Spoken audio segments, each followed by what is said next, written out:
शायद शायद ये हमारी आखिरी बार मुलाकात हो रही थी। लफ्ज़ बिल्कुल खामोश थे और दास्तां बयां आँखों से हो रही थी। मीलों का फासला भी जितना दर्द नहीं दे सका, उससे कई गुना ज़्यादा ये कुछ कदमों की दूरी दे रही थी।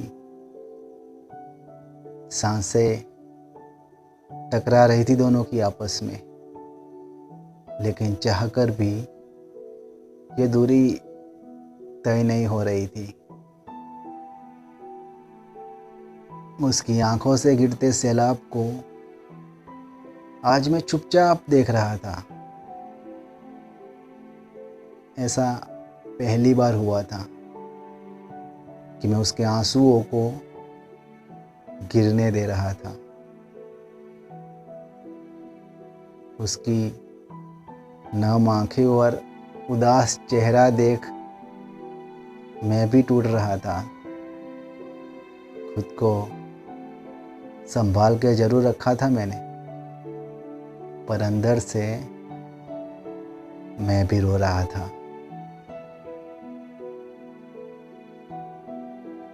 आखिरकार उसने खामोशी तोड़ी, मेरा हाथ पकड़ा और रोते हुए कहा, चलो ख़त्म करते हैं इस कहानी को, यहीं दफन करते हैं। पापा कभी भी नहीं मानेंगे और मैं उनके खिलाफ कभी नहीं जा सकती।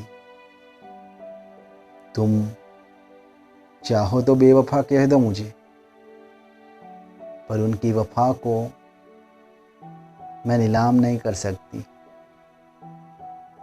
ये मत समझना कि मुझे मोहब्बत नहीं है तुमसे। ये मत समझना कि मुझे मोहब्बत नहीं है तुमसे।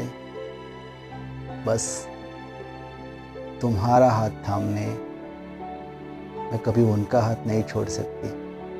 बस तुम्हारा हाथ थामने मैं उनका हाथ नहीं छोड़ सकती। मुझे ये सब सुनकर गुस्सा आना चाहिए था, लेकिन और एक बार प्यार हो रहा था। मेरी मोहब्बत पे न जाने क्यों, पर मुझे आज बहुत नाज हो रहा था। प्यार और परिवार की इस जंग में उसने परिवार को चुन लिया और मुझे भी मोहब्बत सिर्फ इतनी निभानी आई कि उसकी खुशी के लिए उसे छोड़ दिया। आखिरी बार मैंने उसे गले लगाकर कहा, जो कुछ भी हुआ कोई गलती नहीं है तुम्हारी। शायद लिखने वाले ने लिखते वक्त अधूरी ही लिखी थी मेरी कहानी, पर अब आंखों में जो तस्वीर बने वो तस्वीर तेरे जैसी चाहिए। मिले ज़िंदगी में मोहब्बत दोबारा, तो वो मोहब्बत तेरे जैसी चाहिए। अपने बाप की इज्जत के खातिर छोड़ रही है तू मुझे। अपने बाप की इज्जत के खातिर छोड़ रही है तू मुझे। अब तक तो दुआ में सिर्फ तुझे मांगा था। अब तक तो दुआ में सिर्फ तुझे मांगा था। अब तो बेटी भी तेरे जैसी चाहिए। अब तो बेटी भी तेरे जैसी चाहिए।